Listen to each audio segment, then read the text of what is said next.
김일성 시대를 경험하셨죠? 네. 어렸을 때 네, 짧게. 네. 그 이후에 주로 김정일 때였는데 예. 그 통치가 조금 달라졌다라고 느끼는 게 있었나요?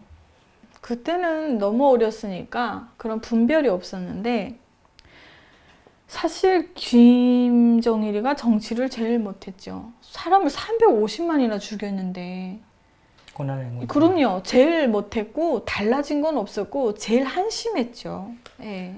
그래서 어른들이 그 이전과 뭐 그 이후를 비교해서 얘기하거나 이런 거는 들은 적이 있나요? 저는 그 동네에서 할머니들 하는 얘기를 제가 들었던 것 같아요. 수령님 계실 때는 그나마 우리가 쌀밥에 고깃국이라도 먹고 살았는데 장군님 대가 열리고 나서는 왜 이렇게 사람이 많이 죽는지 모르겠다고. 그러니까 대놓고 그런 발언을 많이 못하니까 정말 친한 할머니들끼리 이렇게 수근수근 하는 거밖에는 들었던 기억이 없어요. 이렇게 수근수근 하고 얘기를 하게 되잖아요. 조심해야 되니까. 예. 그런 거에 대해서 뭐 이미 유치원 때부터 배우셨겠지만 어떻게 하라고 이야기 듣고 배웠나요? 뭐라고 해야 되지? 당연히 그 장군님과 수령님이 김일성이고 장군님이 김정일이잖아요. 거기에 대해서는 입도 뻥끗, 그 이름 석자도 함부로 우리가 부를 수가 없어요. 그러니까 그렇게 굉장히 조심해야 된다. 그거를 집에서 부모님들 자체가 우리를 교육시켰어요. 말 잘못하면 큰일 난다고. 예. 그래서 그때는 수근수근 하는 그런 것들도 뭐 좀 이렇게 두려움의 대상으로 들었던 것 같아요. 저 할머니들 저렇게 말했다 괜찮을까? 예. 근데 더 충격적인 얘기가 뭐였냐면 지금 생각해보니까 우리 친할머니가 33년생인데요. 일제시대를 겪으신 분이었거든요. 할머니가 그때 그 북한 사회를 탓하지 못해서 이런 말을 했던 것 같아요. 제가 배고파서 누워있는 저를 무릎하게 베어놓고 머리 이 잡아주면서 일제시대도 이렇게 가난하지가 않았다. 굶어 죽지 않았다. 일본 순사가 그렇게 악독하다고 교육을 하는데 은정아 그거 아니다. 우리 할머니가 모순이었대요. 지주집에서.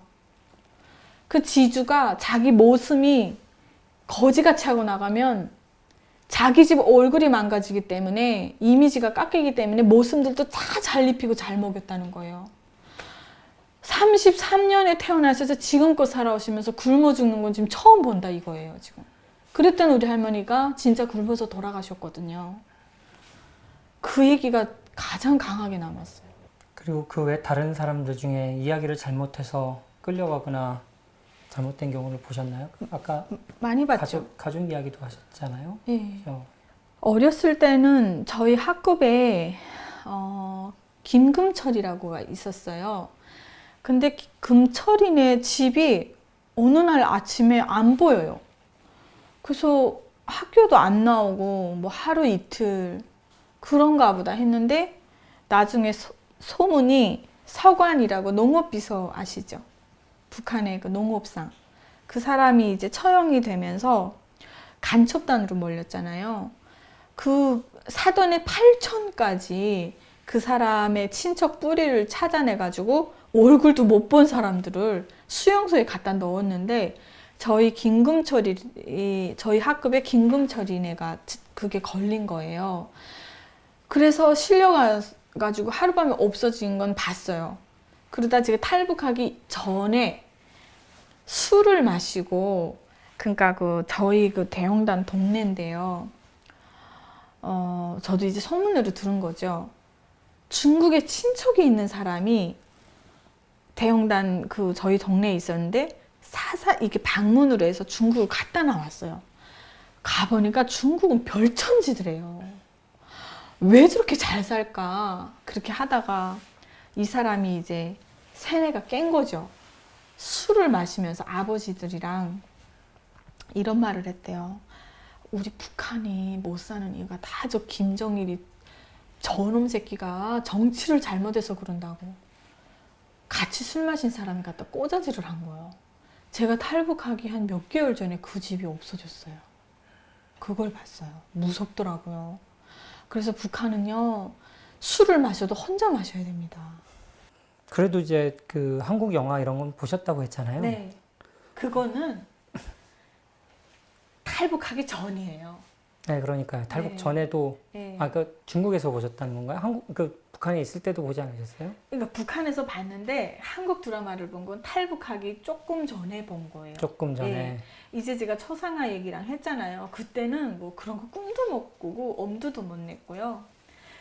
한국 드라마 이런 거 보게 된 계기가 친구 따라 왜 강남 간다고 그러잖아요. 제 진짜 친한 친구 이름을 좀 밝힐 수는 없는데 지금 그 친구가 북한에 있으니까 그 친구 남자친구가 철수예요.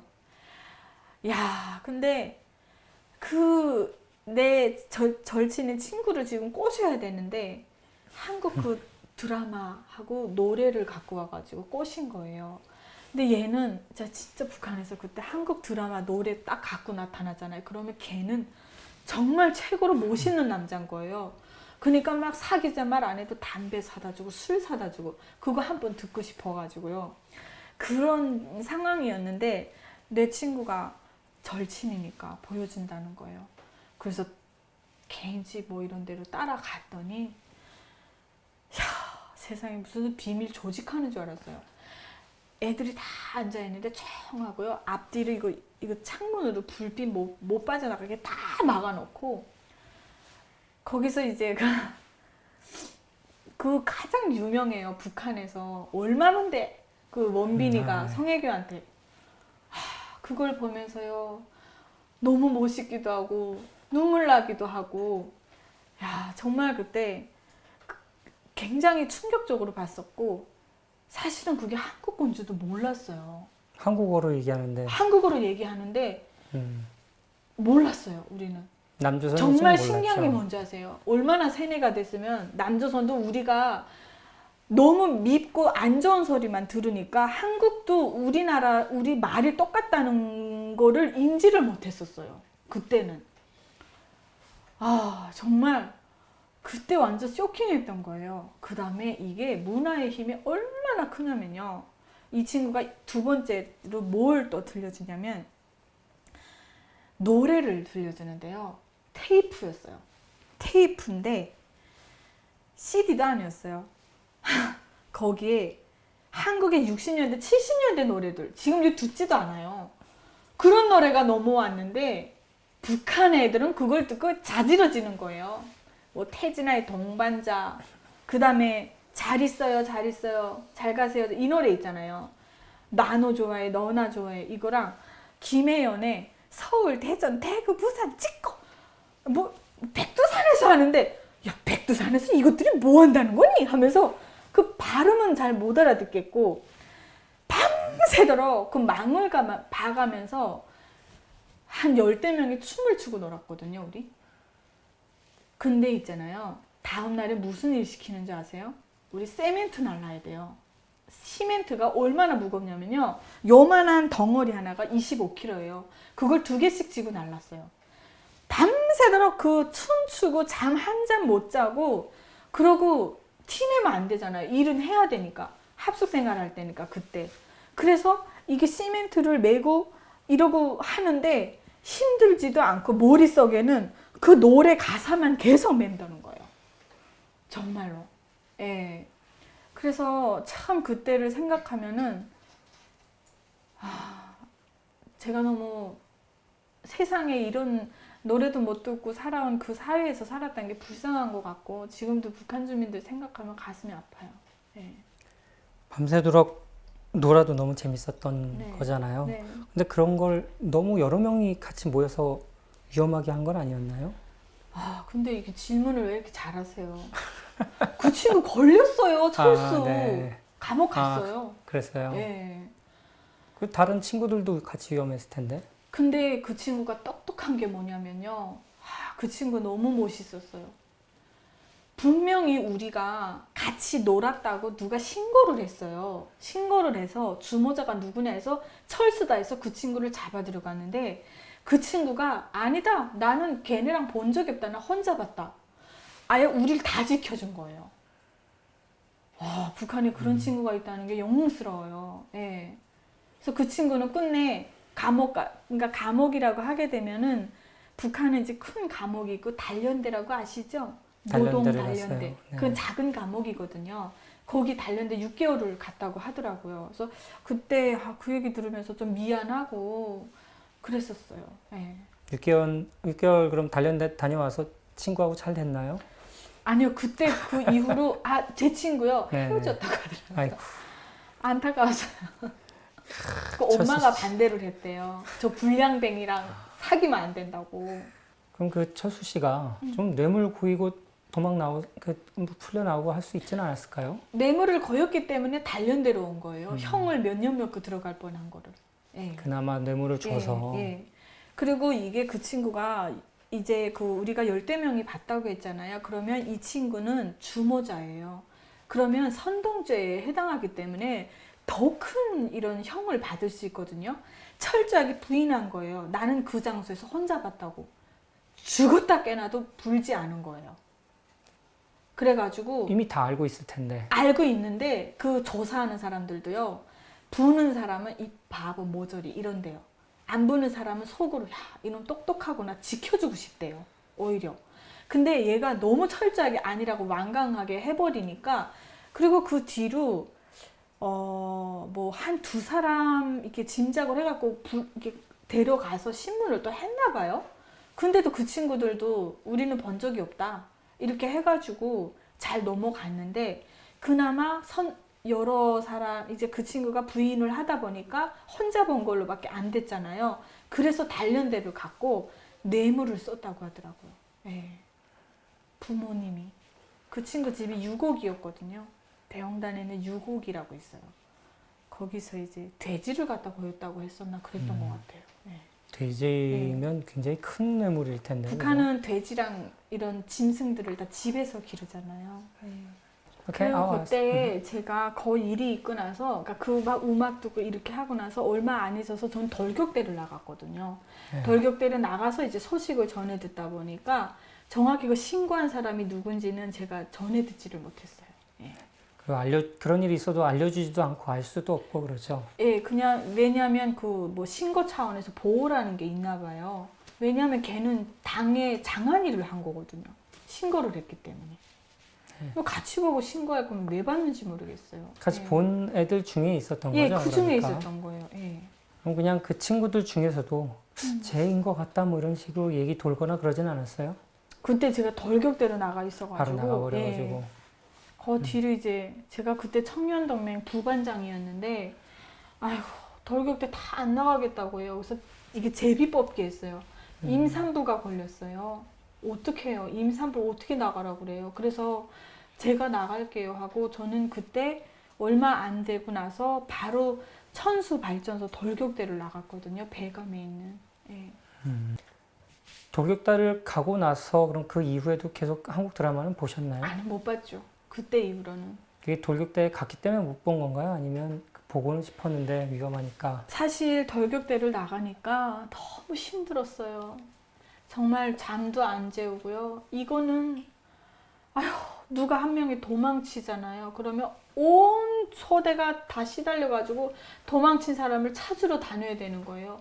그리고 나서 새벽에 겨우 처소에 들어오면은 밥 먹고 준비하고 일하러 나가야 돼요. 그러니까 육체적도 너무 힘든데다 정신적인 여유도 없었고 그런 거 꿈도 못 꿨고요.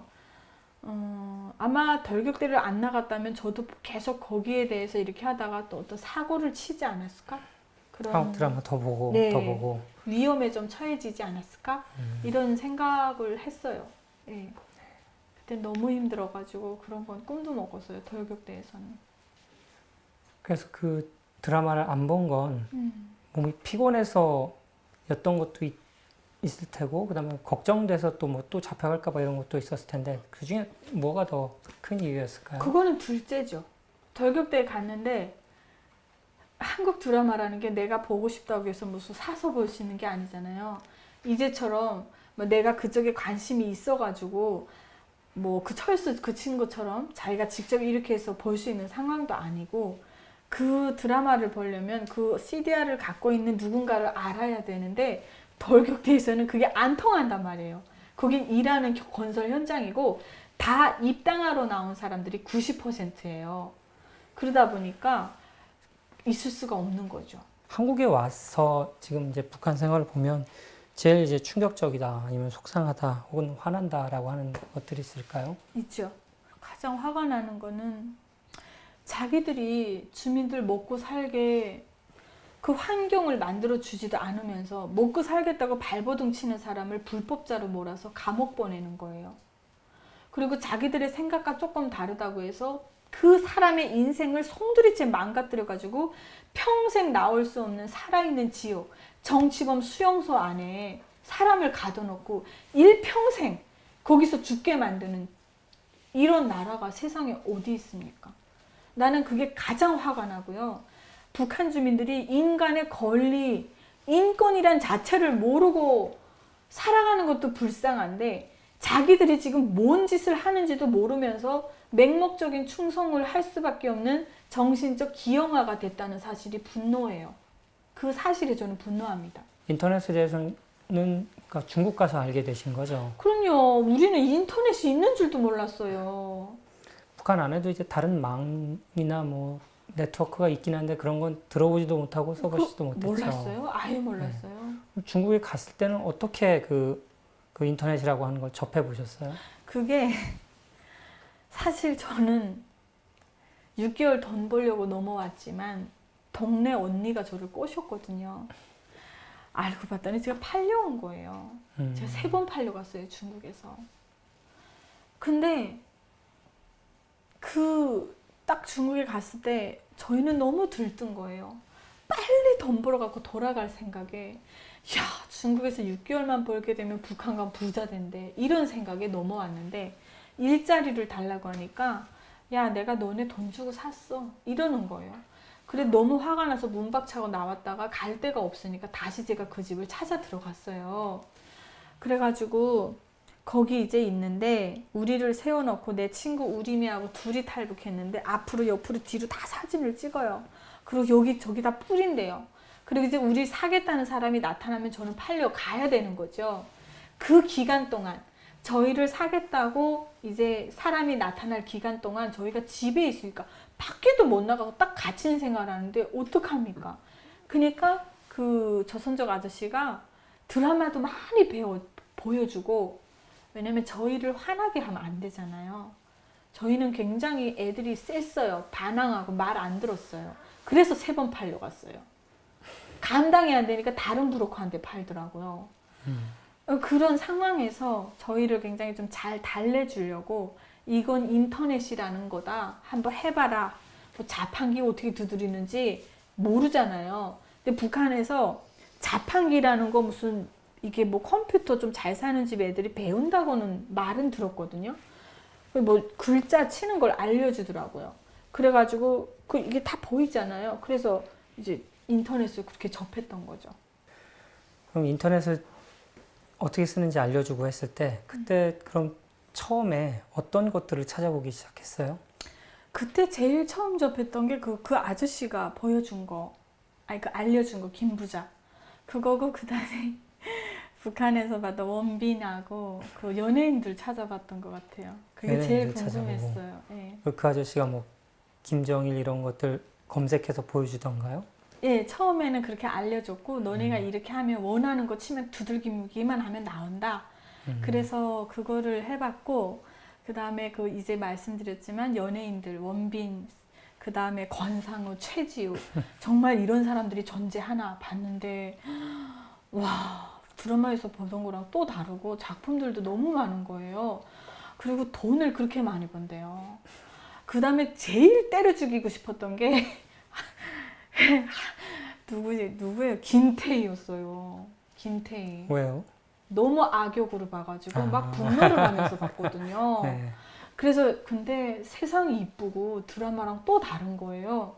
그래서 그게 신기했고 그 다음에 노래, 한국 노래. 내가 이제 북한에서 들었던 가수들의 목소리를 중심으로 해서 그 물어봤죠. 제목은 그때 잘 몰랐으니까 따라라라라라라 이런 이게 무슨 노래인지 아시냐고 하니까 알려줘요. 그래서 이제 그 노래를 마음 놓고 이제 들어봤고 장윤정 노래를 또 많이 들었고 그러면서 꿈이 생긴 게 아, 나도 한국에 가면 조금만 배우면 장윤정이보다 더 잘할 수 있겠다. 이런 예, 달래 음악단도 보면서 아니 달래 음악단이 저 정도라고? 난 더 잘할 수 있는데 이런 꿈이 있었어요. 예. 네. 주로 뭐 정보도 정보지만 주로 연예 관련된 그렇죠. 것들 처음에는 보셨나요? 우리는 정치적 식견과 지식이 없기 때문에 그 단순한 한국을 동경할 수밖에 없는 거기에만 처음엔 다 빠져 있습니다. 솔직히 말하면. 예. 한국이란 나라도 궁금했고. 근데 한국에 대해서는 그렇게 뭐 보지는 못했지만 드라마, 노래를 그렇게 부지런히 듣고 찾아봤던 것 같아요. 예. 그런 연예 뉴스들을 보고 예. 하면서 조금씩 이제 뭐 다른 것들도 찾아보시고 예. 그리고 또 그 얘기했던 그 조선족 다른 할아버지가 계속 정보도 알려주시고 하다 보니까 네. 생각이 많이 바뀌게 된 거잖아요. 예. 그렇게 바뀌는 경험을 해보셨을 때, 그런 경험이 북한 사람들한테도 좀 전달이 되면 어떨까 이런 생각도 해보셨죠? 그때는 사실 못했어요. 그때는 제가 언제 무슨 북한 사람 생각하고 이럴 지능이 못 됐습니다. 오늘은, 지금은 너무 간절하죠. 하나의 대한민국의 문화와 이런 드라마, 이런 작품들이 청한방 안 쏘고 북한 주민을 변화시킬 수 있다는 거, 그 확신. 그렇기 때문에 저는 그 되지도 않을 쌀이고 뭐고 자꾸 갖다 주지 말고 그냥 밀수로 북한 주민들 많이 그거 보고 깰 수 있도록 그런 역할이 더 낫지 않겠나. 사실 이런 생각도 했어요. 우리 맨날 뭐 한국에 오니까 쌀이 그렇게 많이 가고 의약품이 가고 여기 와서 알았죠. 북한에서 몰랐어요. 한 번도 받아본 적 없으시죠? 한 번도 안 받아봤다면 거짓말이죠. 김부자 생일 때 200g, 100g 한국 쌀을 호남 쌀이라고 했어요. 그거 받아서 밥 해 먹어봤어요. 장마당에서도 한국 쌀이 제일 비쌌고요. 그리고 특히 마대, 그 한국 쌀 담아왔던 포대가 질기니까 그게 비싸고 인기가 많았어요. 그거 다 어디서 나오나?